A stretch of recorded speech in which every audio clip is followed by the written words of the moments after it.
Willkommen bei den Simplify Komplizen. Sicher haben Sie sich auch schon gefragt, was machen wir mit all diesen Fotos? Sie können sich die Antwort selber geben.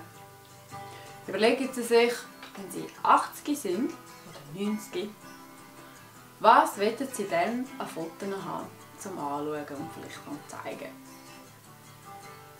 Wollen Sie ein ganzes Zimmer voll Fotos? Wollen Sie einen ganzen Server voll, wo Sie aber nicht wissen, ob es den noch gibt, wenn Sie 90 sind? Was wollen Sie? Ich habe für mich gefunden, ja gut, ich will einfach ein paar Alben haben, wo ich durchblättern kann und mehr nicht.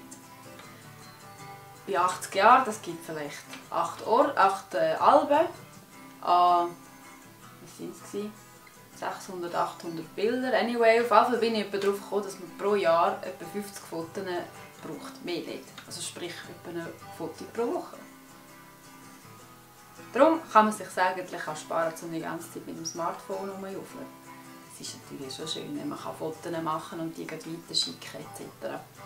Aber am Schluss hat man gleich eine riesige Fotoflut und wo dann die Guten, die sind dann irgendwo dort innen versteckt. Und ich habe also mit 80 keine Lust, um dann die riesige Datenflut durchzusammeln und dann die Guten rauszupicken. Das mache ich lieber von Anfang an schon, dass ich gar nicht erst ein Foto produziere.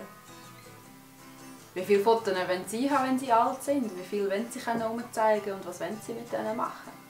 Überlegen Sie sich das mal. Dann wird dann mit jedem Event auch ein entspannter. Man muss nicht die ganze Zeit so oder so oder so rumlaufen. Sondern man kann mal das Event geniessen und mal Happy Birthday wirklich singen und dem Kind zuschauen. Weil das ist ja lustig, was also Geburtstag jeder Zweite ist ja am Filmen. Das sieht wirklich lustig aus, wenn man selber nicht filmt. Schauen Sie sich das auch mal an. Macht also Spass.